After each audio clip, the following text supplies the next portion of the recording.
తెలుగు వారికి తాజా సమాచారం అందించడానికి తొలి అడుగు వేస్తున్న న్యూస్ వన్ తెలుగు ఛానల్ కు స్వాగతం. సైబర్ నేరగాళ్లు చేసే మాయలో పడవద్దని గోడ పత్రికలు ఆవిష్కరించిన జిల్లా ఎస్పీ ఉమామహేశ్వరరావు. బాపట్ల జిల్లా ఎస్పీ చేతుల మీదుగా గోడపత్రిక ఆవిష్కరణ కార్యక్రమం జరిగింది. అనంతరం ఎస్పీ ఉమామహేశ్వరరావు మాట్లాడుతూ సైబర్ నేరగాళ్లు చేసే మాయలో పడవద్దని, డిజిటల్ అరెస్ట్ అవుతారని, ఎవరైనా మీకు ఫోన్ చేస్తే దగ్గరలో ఉన్న పోలీస్ స్టేషన్లో ఫిర్యాదు చేయాలని కోరుతున్నామన్నారు. విద్యావంతులు సైతం సైబర్ నేరగాళ్ల వలలో పడి మోసపోతున్నారని, ఇందుకు ఉదాహరణ చీరాలలో రిటైర్డ్ వైద్యులు ఒకరని తెలిపారు. గుర్తుతెలియని ఫోన్ నంబర్ల నుండి ఫోన్స్ వస్తే ఫోన్ లిఫ్ట్ చేయవద్దని చెప్పారు. దీనికి సంబంధించి జిల్లా వ్యాప్తంగా ప్రజల్లో అవగాహన కల్పించడానికి గోడ పత్రికలు ఆవిష్కరిస్తున్నాం. అంతేకాదు మా సిబ్బందిచే అన్ని కూడళ్లలో అవగాహన సదస్సులు నిర్వహిస్తాం అని తెలిపారు.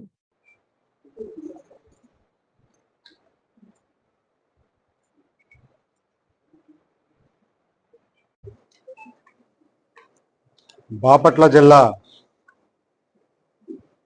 పరిధిలో బాపట్ల పోలీస్ జిల్లా పరిధిలో జరుగుతున్నటువంటి సైబర్ నేరాలని దృష్టిలో పెట్టుకొని జిల్లా వ్యాప్తంగా ప్రజలకి సైబర్ నేరాలపై ఒక అవేర్నెస్ క్రియేట్ చేయడం కోసమని మా బాపట్ల జిల్లా పోలీస్ యంత్రాంగం తరఫున ఈ అవగాహన కార్యక్రమానికి మిమ్మల్ని అందరినీ కూడా ఇన్వైట్ చేయడం జరిగింది.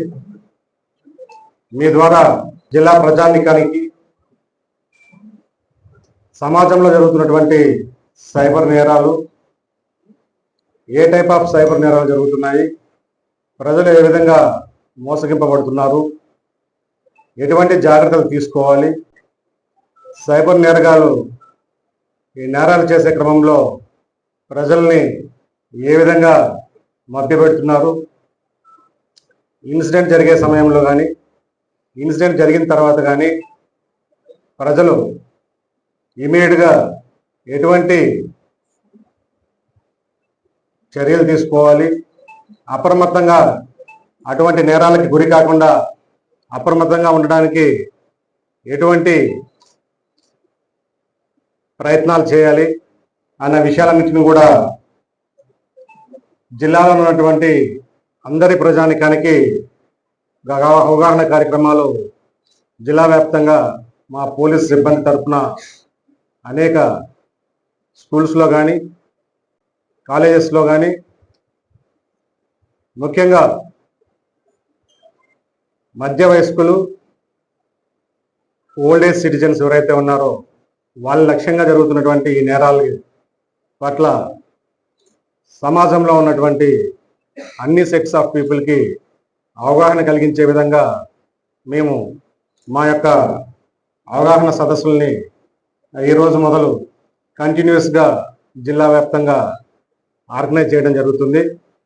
ముఖ్యంగా ఇటీవల కాలంలో ఈ డిజిటల్ యుగంలో సాంకేతికత, టెక్నాలజీ ఎంత వేగంగా అభివృద్ధి చెందుతుందో సైబర్ నేరాలు కూడా అంతే ఎక్కువ మోతాదులో జరుగుతున్నాయి. స్మార్ట్ ఫోన్స్ వినియోగము, ఇంటర్నెట్ వినియోగం అనేది నగరాలు, పట్టణాలు దాటి గ్రామాల్లోకి వచ్చింది. గ్రామాల్లో ఉన్నటువంటి ప్రజలందరూ కూడా ఈ స్మార్ట్ ఫోన్ వినియోగం కానీ ఇంటర్నెట్ వినియోగం కానీ చేస్తున్నారు, టెక్నాలజీని ఉపయోగిస్తున్నారు. కానీ సెక్యూరిటీ పరంగా ఆ డిజిటల్ లిటరసీ అనేది లేకపోవడం వల్ల చాలామంది ఈ సైబర్ నేరాలకి గురవుతున్నారు. తద్వారా ఆర్థిక నష్టంతో పాటు జరుగుతున్నటువంటి నేరాల సరళను బట్టి చాలామంది చాలా రకాలుగా వేధింపులకు గురవుతున్నారు. వీటన్నిటినీ దృష్టిలో పెట్టుకొని వాటిని ఎలా నివారించే క్రమంలో ప్రజలకు ఎటువంటి అవగాహన కార్యక్రమాలు కల్పించాలి, అదేవిధంగా ఆ కేసెస్ని ఇమీడియట్గా డిటెక్ట్ చేసి ఆ నేరాలకు పాల్పడేటువంటి వ్యక్తుల్ని చట్టపరిధిలో చర్యలు తీసుకొని అటువంటి నేరాల నివారణకు చేయాల్సినటువంటి కృషిని వీటన్నిటిని కూడా ఈరోజు మీడియా ప్రతినిధుల ద్వారా జిల్లా ప్రజానానికి తెలియజేయడంతో పాటు మేము ఒక సైబర్ అవేర్నెస్ ప్రోగ్రామ్ అని చెప్పేసి ఆ పోస్టర్స్ను కూడా రిలీజ్ చేయడం జరుగుతుంది. బిఫోర్ ఆ పోస్టర్స్ రిలీజ్ చేసే క్రమంలో మీరు ఇటీవల జిల్లాలో జరిగినటువంటి 2-3 ఇన్సిడెంట్లని ఉదహరించడం జరుగుతుంది. ఈ మధ్యకాలంలో డిజిటల్ అరెస్ట్ అని చెప్పేసి ఈ సైబర్ నేరగాళ్ళు వాట్సాప్లో కాంటాక్ట్ అవ్వడం, వీడియో కాల్స్ చేయడం, సిబిఐ పేరు మీద, ఈడీ పేరు మీద, ట్రాయ్ అఫీషియల్స్ అనేసి, అదేవిధంగా కస్టమ్స్ డిపార్ట్మెంట్ అని చెప్పేసి, ముంబై క్రైమ్ బ్రాంచ్ అని చెప్పేసి ఈ ఏజెన్సీల పేరు మీద కాల్ చేయడం,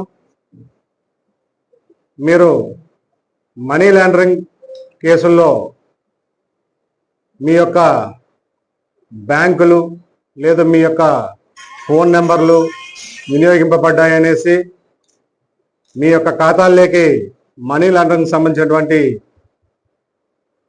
అమౌంట్ ట్రాన్సాక్షన్స్ జరిగాయని చెప్పేసి,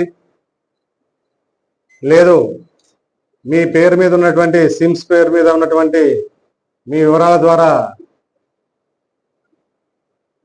న్యూడ్ కంటెంట్ అనేది సర్క్యులేట్ అవుతుందని చెప్పేసి, ఇలా రకరకాల ప్రలోభాలకు గురి చేసి డిజిటల్ అరెస్ట్ అనే పేరు మీద వాళ్ళని భయభ్రాంతులకు గురి చేసి ఒక ఫేక్ క్రైమ్ రిలేటెడ్ డేటాను తయారు చేసుకొని ఈడీ లెటర్ ప్యాడ్స్ మీద, సిబిఐ లెటర్ ప్యాడ్స్ మీద ఒక ఫేక్ రిమాండ్ రిపోర్ట్స్, క్రైమ్ నెంబర్లతో కూడినటువంటి ఒక డేటాని తయారు చేసుకోవడం, వాటిని ఆ వీడియో కాల్స్లో వాళ్ళకి చూపెట్టి వాళ్ళని భయభ్రాంతులకు గురి చేయడం. మేము వెరిఫికేషన్ చేస్తున్నాము మీ మీద వచ్చినటువంటి ఆరోపణల్ని. సో ఈ వెరిఫికేషన్ చేసే ప్రాసెస్లో స్టిల్ కంప్లీషన్ ఆఫ్ వెరిఫికేషన్, మీ మీద వచ్చినటువంటి ఆరోపణలు కానీ లేకపోతే అదర్ ఎలిగేషన్స్ కానీ కంప్లీట్ అయ్యేదాకా మీ ఖాతాలను స్తంభింపజేస్తున్నాం. సో వన్స్ వెరిఫికేషన్ అయిన తర్వాత మీ యొక్క ప్రమేయం లేకపోతే క్లీన్ చిట్ ఇచ్చి మీకు మీ ఖాతాల్లో ఉన్నటువంటి అమౌంట్ని తిరిగి మీకు రిలీజ్ చేయడం జరుగుతుంది. మీన్వైల్ మీ యొక్క ఖాతాలో ఉన్నటువంటి అమౌంట్ని మా యొక్క ఏజెన్సీస్కి మీరు ట్రాన్స్ఫర్ చేయాలి అనేసి కొన్ని అకౌంట్ నెంబర్స్ని, బ్యాంక్ అకౌంట్ నెంబర్స్ని వాళ్ళకి కమ్యూనికేట్ చేయడం జరుగుతుంది. సో ఈ డిజిటల్ అరెస్ట్కి గురైనటువంటి యాక్చువల్గా డిజిటల్ అరెస్ట్ అనే పదమే లేదు. ఏ ఏజెన్సీ కూడా ఆన్లైన్లోనూ వీడియోస్ కాల్స్ను ఫోన్ చేసి మీరు క్రైమ్లో ఇన్వాల్వ్ అయి ఉన్నారని చెప్పేసి ఈ పేర్ల మీద ఫోన్ చేయడం కానీ, మిమ్మల్ని అరెస్ట్ చేస్తున్నామని బెదిరించడం కానీ ఇలాంటివి జరగవు. ఎక్కడ డిజిటల్ అరెస్ట్ అనే పదము చట్టపరిధిలో ఎక్కడ లేదు. ఈ ఆన్లైన్లో జరుగుతున్నాయి కాబట్టి ఈ బెదిరింపులు, అరెస్టులు దాన్ని డిజిటల్ అరెస్ట్ అని ఒక పేరు వాడుతున్నాము. ఈ ఆన్లైన్లో అరెస్టుల పేరు మీద ఎవరైనా బెదిరిస్తే ప్రజలు ముఖ్యంగా గమనించాల్సింది ఏంటంటే ముందుగా భయపడకూడదు.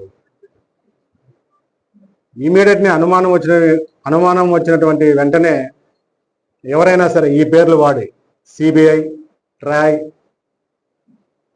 Excise, central excise, customs, Mumbai crime branch ఈ పేర్ల మీద ఎవరైనా సరే ఫోన్లు చేసి మీరు నేరాలకు పాల్పడ్డారనో లేదా అసాంఘిక కార్యక్రమాలు చేస్తున్నారనో బెదిరిస్తే ఫస్ట్ ప్రజలు ముఖ్యంగా చేయాల్సింది ఏంటంటే 1930కి కాల్ చేయాలి.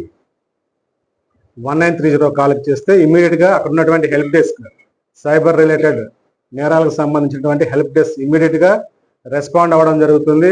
వితిన్ సెకండ్స్లో కాల్ అందుకున్న వెంటనే ఇమీడియట్గా ఆ హెల్ప్ డెస్క్ విభాగం 1930 ప్రజల కాల్స్కి స్పందించడం జరుగుతుంది. వాళ్ళకి ఇమీడియట్గా గైడ్ చేయడం జరుగుతుంది. నేరం జరిగే క్రమంలో ప్రజలు అప్రమత్తమై తెలియజేసినా లేదు పొరపాటున ఆ ప్రలోభాలకు గురై నేరం జరిగిన వెంటనే, సందేహం కలిగిన వెంటనే గోల్డెన్ అవర్ అంటారు. అంటే ఈ ప్రలోభాలకు గురి చేసిన తర్వాత బాధ్యుల అకౌంట్ నుంచి ఈ నేరగాళ్ళు వాళ్ళ యొక్క అకౌంట్స్కి మనీ ట్రాన్స్ఫర్ చేసుకున్న తర్వాత ఇమీడియట్లీ వాళ్ళ యొక్క అకౌంట్స్ నుంచి ఫర్దర్గా డిఫరెంట్ అకౌంట్స్కి ట్రాన్స్ఫర్ చేసుకోవడం కానీ విత్డ్రాయల్స్ చేసుకోవడం కానీ జరుగుతూ ఉంటుంది. సో ఇవన్నీ ఫస్ట్ లేయర్లోని మనం వాటన్నిటిని కూడా అరికట్టాలి అంటే గోల్డెన్ అవర్ అని నేరం జరిగిన వెంటనే ఇమీడియట్గా ఫస్ట్ అవర్స్లోనే మన యొక్క పోలీస్ విభాగానికి ఏదో 1930 ద్వారా కానీ లేదు రెగ్యులర్ నెంబర్ మన పోలీస్ నెంబర్ 112 ఏదైతే ఉందో ఈ 112కి ఇమీడియట్గా కాల్ చేస్తే మన పోలీస్ విభాగం వారు స్పందించడం, 1930 కాల్కి సంబంధించి మన సైబర్ నేరాలకు సంబంధించినటువంటి టీం హెల్ప్ డెస్క్ స్పందించడం, వెంటనే తీసుకోవాల్సినటువంటి చర్యల్ని ఆ గోల్డెన్ అవర్ లోపలే తీసుకొని ముఖ్యంగా బ్యాంక్ అకౌంట్స్ ఈ నేరగాలకు సంబంధించినటువంటి బ్యాంక్ అకౌంట్స్ని ఫ్రీజ్ చేయడంతో పాటు వాళ్ళు వచ్చినటువంటి కాల్స్ ద్వారా కానీ ఇతర ఆధారాల ద్వారా కానీ నిందితులను పట్టుకునే కార్యక్రమాన్ని పోలీస్ డిపార్ట్మెంట్ వెంటనే స్టార్ట్ చేయడం జరుగుతుంది. మా న్యూస్ 1 తెలుగు ఛానల్ని సబ్స్క్రైబ్ చేయండి.